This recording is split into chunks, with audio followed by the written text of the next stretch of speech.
right now, in 2026, Jay-Z is doing something that should make every single one of us pay very close attention. He is rewriting history.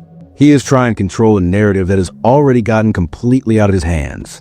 And the person who may have accidentally blown the entire thing wide open is Beyoncé's own mother, Tina Knowles, the woman who watched this man grow from a street-level hustler into a billion-dollar empire, the woman who was supposed to be on his side.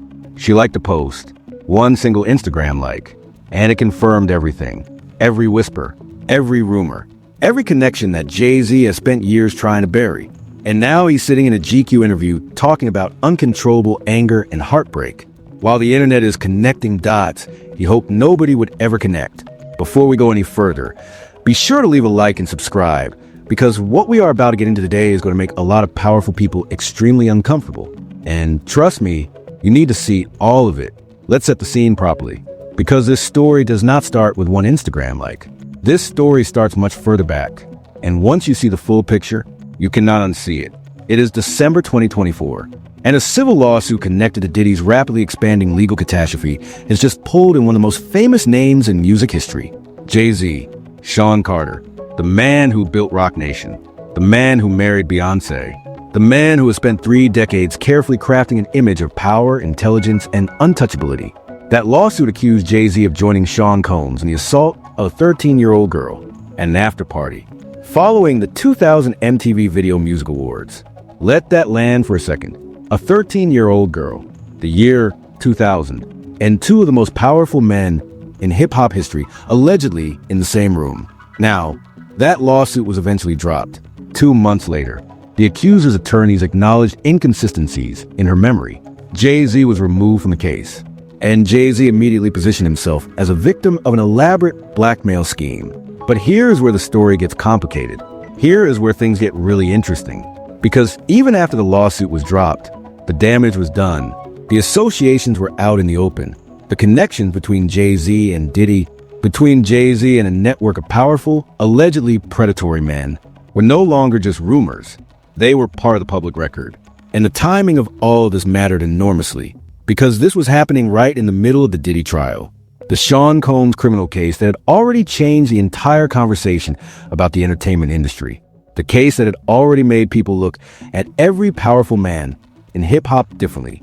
And suddenly, Jay-Z was not just Beyoncé's husband. He was not just a business mogul. He was a name in a lawsuit. He was a name being connected to Diddy. He was a name appearing in conversations nobody ever thought they would be having. For those who don't know the full context of how Jay-Z and Diddy are connected, these 2 men have been linked professionally and personally for decades. They run in the same circles. They have attended the same events. They have mutual relationships that go back to the very foundations of both of their careers. And now, with Diddy's entire world collapsing in the most public and devastating way possible, those connections were suddenly not just cultural trivia. They were evidence of something. Or at least, that is what the internet decided. And that is where Tina Knowles comes in. Because if there is one person in the world who should be defending Jay-Z publicly and loudly and without hesitation, it is Beyoncé's mother. But instead, she liked to post. Let's start with that Instagram moment, because it seems small. It seems like a minor detail. But in the world of celebrity gossip and public perception, it is actually enormous. ABC 7 Chicago posted about the Jay-Z allegations, a standard news update. The kind of post that gets shared thousands of times across celebrity gossip pages. And one of those pages reposted the story. And out of every single person on Instagram, Tina Knowles hit like. Tina Knowles, Beyoncé's mother, Jay-Z's mother-in-law, the matriarch of one of the most powerful families in entertainment. She liked that post. Now, the response from Tina was immediate. She said her account had been hacked. She said that was not her. She said, and I am quoting directly here, "As you all know, I do not play about my family. So if you see something uncharacteristic of me, just know that's not me. Please stop playing with me. No weapon formed against my family shall prosper." Okay, so let's think about this for a moment, because hackers are real. Celebrity accounts do get compromised. That happens. But here's the thing about hackers. When someone hacks a celebrity's Instagram account, they're not going into quietly like a single news story about a lawsuit. They are posting scam links. They are running phishing schemes. They are trying to extract money from the followers. They are not sitting there scrolling through celebrity gossip pages, liking individual posts. That is not what hackers do. That is what someone with feelings does. That is what someone with an opinion does. That is what someone who maybe wanted people to know exactly where they stood does. And then there is the other thing. The thing that Tina's statement conveniently did not address. Because you can claim a hack for the like. You can claim you did not do that. But you cannot claim a hack for something that requires a deliberate, conscious action. Tina Knowles unfollowed Jay-Z on Instagram. She unfollowed her daughter's husband, the father of her grandchildren, the man she has known for over 2 decades. She unfollowed him. And that does not happen by accident. That does not happen because someone hacked your account and specifically chose to unfollow one individual person among however many accounts you follow. That was a choice. That was a message. And the internet noticed it immediately. Now, when you combine the unfollow with the like, a picture starts to emerge. And it is not a picture that is good for Jay-Z. Because Tina Knowles has seen things. She has been in that family. She has watched that relationship from the inside. She was there in 2014. She was there when the elevator incident happened. Remember the elevator. Remember the footage of Beyoncé's sister Solange physically attacking Jay-Z in that elevator after the Met Gala. The footage that shocked the world. The footage that Jay-Z and Beyoncé went to extraordinary lengths to contextualize and explain away. Tina was there for that. Tina knows what that was about. And we never got the full truth about what happened in that elevator. We got careful public statements. We got a joint family message about private matters. We got Beyoncé's Lemonade album, which came out 2 years later, and which contains some of the most emotionally raw descriptions of betrayal and infidelity that have ever been put to music. Jay-Z has never fully denied what Lemonade was about. He eventually made his own album for 44, where he admitted to cheating. He admitted to being unfaithful to the most famous woman in the world. He admitted it on record, and the internet forgave him. Beyoncé stayed, and the narrative became one of redemption and growth, and 2 powerful people choosing love. But Tina Knowles.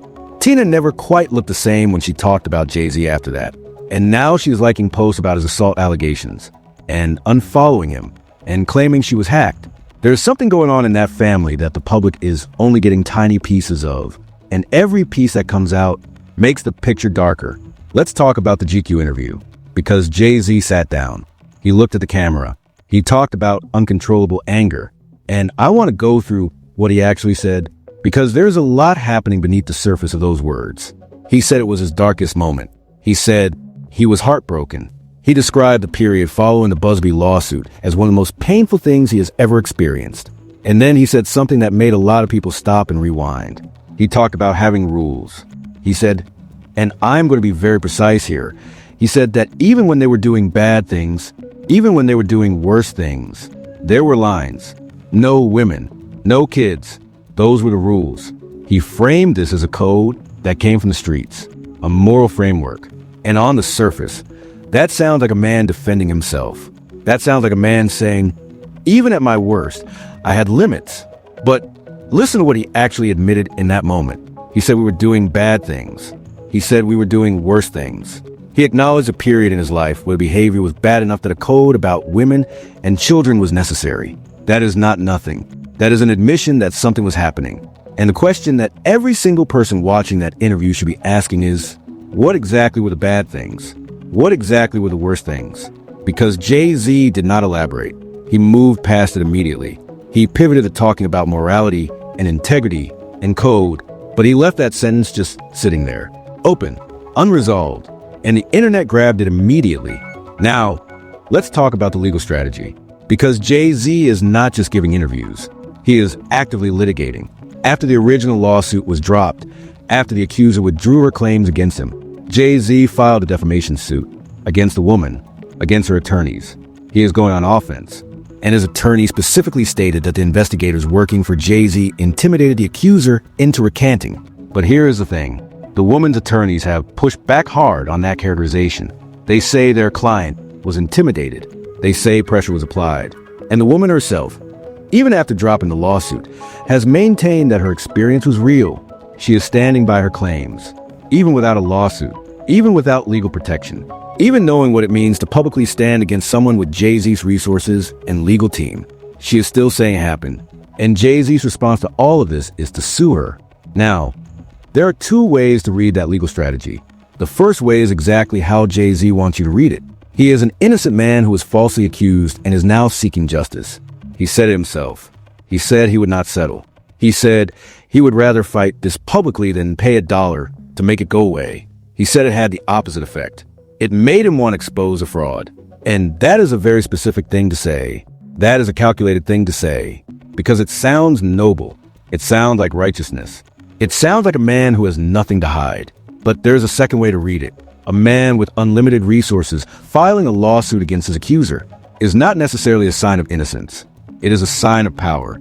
And using power to silence someone is exactly the playbook that a lot of very guilty people have used throughout history. Let's talk about the connections. Because the Diddy lawsuit is one thread, but it is not the only thread. And when you start pulling all of these threads together, the picture that emerges is genuinely disturbing. There's the Epstein connection. Jay-Z's name appeared in conversations around the Jeffrey Epstein files.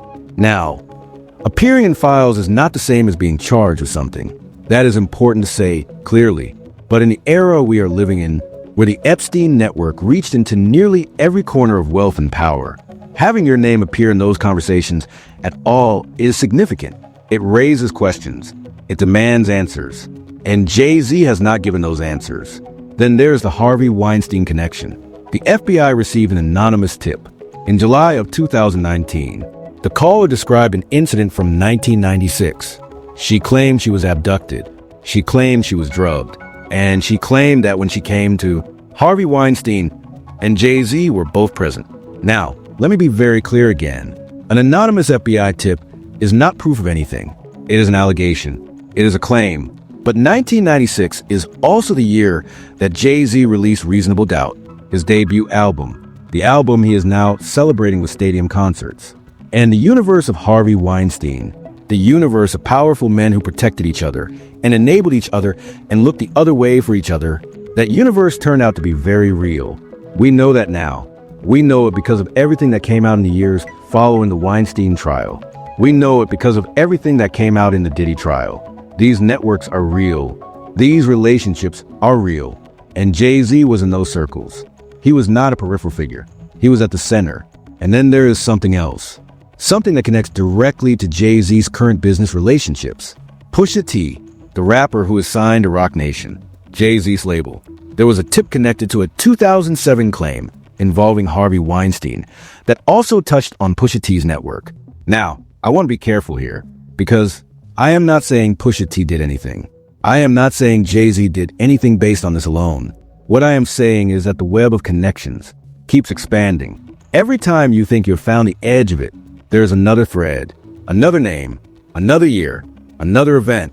And Jay-Z is at the center of all of it, not as a peripheral acquaintance, not as someone who simply happened to be in the same industry, but as a central figure who knew these people, worked with these people, built businesses with these people for decades. And that matters.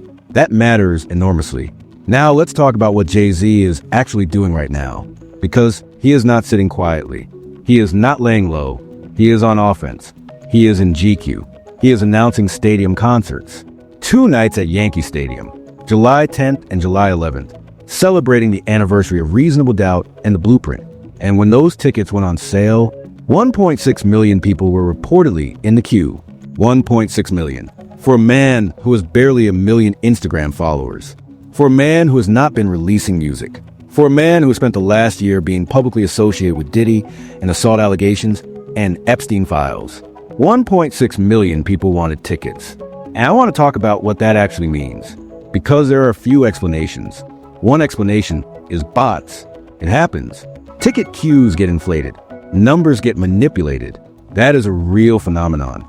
But even accounting for that, even if you cut that number in half, even if you cut it by 75%, there are still hundreds of thousands of people who want to see Jay-Z perform. And that tells you something about how public perception actually works. Because the internet is not the whole world. TikTok is not the whole world. YouTube is not the whole world. There are people who have not followed every thread. There are people who know Jay-Z as the genius behind The Blueprint and Reasonable Doubt. The man who practically invented the modern rapper as businessman template. The man who built an empire from nothing. And for those people, the allegations are noise. The associations are distant. The Tina Knowles Instagram story is not on their radar. And Jay-Z knows this. This is not a coincidence. This concert announcement, this GQ interview, this public-facing rehabilitation tour, this is a strategy. And it is a strategy that has worked before. Think about every artist who has faced serious allegations over the last decade. Think about how many of them eventually announce a comeback, a tour, a new album, a reason for the public to engage with them through the lens of nostalgia instead of through the lens of accountability. The nostalgia play is powerful. It bypasses the critical mind. It activates the emotional memory. You hear those opening chords of Dead Presidents. You hear the first few bars of Izzo. And suddenly you are not thinking about allegations. You are thinking about where you were when you first heard that record, who you were with, what that music meant to you. Jay-Z is banking on that. He is banking on the power of a body of work that genuinely changed hip-hop. Because Reasonable Doubt is a real album. The Blueprint is a real album. Those contributions to the culture are real. And he is using them as a shield. He is using 20-year-old masterpieces to create distance between who Sean Carter was in 2024 and who Jay-Z needs people to believe he is in 2026. And then he doubled down on something that felt almost calculated in his tone deafness. He defended billionaires. In 2026, with gas prices where they are, with the economy doing what it is doing, with people genuinely struggling, Jay-Z went into a GQ interview and said that morality is not defined by a dollar amount. He said he grew up on the American dream. He said billionaires should be celebrated. And I understand what he was trying to say. He was trying to say that his wealth does not make him a bad person. He was trying to say that success itself is not a crime. And technically, sure, you can construct a philosophical argument around that. But the timing of that statement, the choice to defend billionaires right now, in this moment, in this interview, it shows a profound disconnection from the reality that most people are living. And it gives people another reason to look at him critically, another reason to question his judgment, another reason to wonder whether this man actually understands the world that most people are living in. He said his talent pushed against all the headwinds. He said with that success, he has done things with his reach that have been helpful for a lot of people. And yes, that is true. Jay-Z has done charitable work. Jay-Z has invested in black businesses. Jay-Z has opened doors for artists who would not have had them otherwise. All of that is real, but it does not erase the questions. It does not answer questions. And delivering a billionaire manifesto while also being connected to the Diddy network, connected to the Epstein files, connected to Harvey Weinstein's orbit, connected to a dropped lawsuit involving a 13-year-old.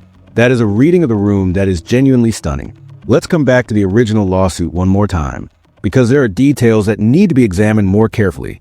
The accuser said the incident happened at an after-party following the 2000 VMAs. She was 13 years old. Both Jay-Z and Diddy were named. The lawsuit was later amended. The accuser's team cited inconsistencies in her memory, and the case against Jay-Z was dropped. But here's the thing about memory. Here's the thing about trauma. Memory of traumatic events is not linear. It is not a recording. Trauma fragments memory. It reorders it. It buries certain details and hyperemphasizes others. This is not a controversial statement. This is what neuroscience tells us about how the brain processes trauma. So when an accuser amends their lawsuit and cites inconsistencies in their memory, that is not automatically proof that the core allegation is false. It could mean the details around the edges are unclear. It could mean the specific timeline or location is hard to pin down. It does not necessarily mean nothing happened.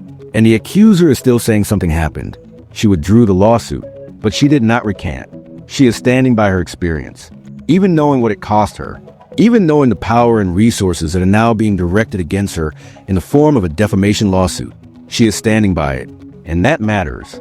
Now I want to zoom out, because there's a larger pattern here, and it is one that keeps repeating across the entertainment industry. Powerful men get accused. They use their resources. They use their legal teams. They use their PR machines. They give carefully constructed interviews. They announce tours and albums and cultural moments. They make the public engage with their legacy instead of their accountability. And enough time passes, and the noise fades, and they're back. We have watched this happen with multiple artists across multiple generations. Chris Brown is on tour. He has assaulted multiple people across multiple incidents. He is on tour. Kelly spent decades with credible accusers speaking publicly about what he did to them. And he had a career for decades after those accusations became widely known. Kelly is in prison now. But it took an extraordinary amount of time, energy, and effort from survivors and journalists and investigators to get there. And throughout all of that, the concerts kept happening. The albums kept selling. The fans kept showing up because nostalgia is powerful. Because separating the art from the artist is something the human mind wants to do. Because accountability for the powerful is genuinely, structurally difficult. And Jay-Z has watched all of this. He has been in this industry long enough to know exactly how these cycles work. And he is running the playbook. He is running it precisely. Step 1, give the emotional interview. Step 2, announce the comeback event. Step 3, remind people of the legacy. Step 4, let time do the rest. But Tina Knowles will not let him forget. And that is what makes this moment different. That is what makes this story bigger than just another celebrity rehabilitation arc. Because Tina Knowles is not the internet. She is not a gossip page. She is not a YouTube commentary channel. She is family. She is the woman who raised Beyoncé. She is the woman who has sat at Jay-Z's dinner table. She is the woman who has held those twins. She is the woman who was at Blue Ivy's birthday parties. And she liked that post. And she unfollowed him. And whatever her explanation is, whatever she says about being hacked, the actions themselves tell a story. And the story is that something is deeply wrong inside that family. Something has shifted. Something has changed in how Tina Knowles sees Jay-Z. And if the woman who loves Beyoncé more than anything in this world, the woman who has every reason to protect that marriage and that family unit, if that woman is sending these kind of signals, then what does that tell you about what she knows? What does that tell you about what she has seen? What does that tell you about the conversations that happen in private? The conversations we will never hear. The things that never make it to GQ. The things that never make it to a stadium concert. Let me address something directly, because I know there are people watching this who are going to say, these are just allegations. These are drop lawsuits. These are anonymous tips. These are Instagram likes. You cannot convict someone of anything based on this. And that is absolutely correct. You cannot. You should not. The legal standard of innocent until proven guilty is foundational. It is essential. It is one of the most important principles in a functioning society. But here is the distinction. Legal guilt and pattern recognition are two different things. You can look at a pattern of associations. You can look at a network of relationships. You can look at a timeline of events. You can look at the behavior of people around someone, and you can ask questions. You can note what is suspicious. You can observe what does not add up. You can wonder why someone who has nothing to hide is working this hard to control the narrative. Innocent people answer questions. Innocent people cooperate. Innocent people do not need 25 years of carefully maintained image management. Innocent people do not need rehabilitation tours. Innocent people do not need GQ interviews about their darkest moments. They just live their lives. And Jay-Z cannot seem to do that. So where does this go from here? What are we actually looking at as we move deeper into 2026? The first thing to watch is the defamation lawsuit Jay-Z filed against his accuser and her attorneys. That case is going to move forward. And when it does, it is going to force a lot of things into the public record. Discovery in a defamation case can be extraordinarily revealing. The attorneys on both sides will be asking questions under oath. They will be pulling documents and communications and records. And some of those things will become public. That is not a prediction. That is just how the legal process works. And whatever comes out of that discovery process, it is going to be another chapter in this story. The second thing to watch is the Diddy trial itself. As that case continues to unfold, as more witnesses testify, as more evidence enters the public record, additional names are going to come up, additional connections are going to be established. And we already know that Jay-Z and Diddy were deeply connected. We know that. We have decades of photographs and interviews and business relationships to confirm it. So as the full picture of what Diddy allegedly did becomes clearer, the question of what Jay-Z knew, and when he knew it, and what he chose to do with that knowledge, that question is going to become harder and harder to avoid.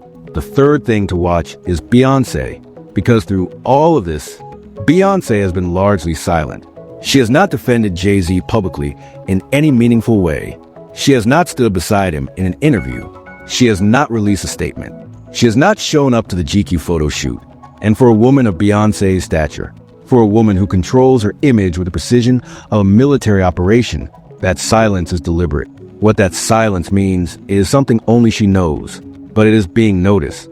And when you add Tina's behavior to Beyoncé's silence, the picture of a family united in support of Jay-Z starts to look very different. It starts to look like a family navigating something privately that the public is only beginning to understand. The fourth thing to watch is the cultural conversation, because something has shifted. Something fundamental has changed in how people are willing to talk about powerful men in entertainment. The Diddy trial changed the landscape. It was not just about Sean Combs. It was about an entire industry. It was about the structures of power that allowed certain behavior to continue for decades.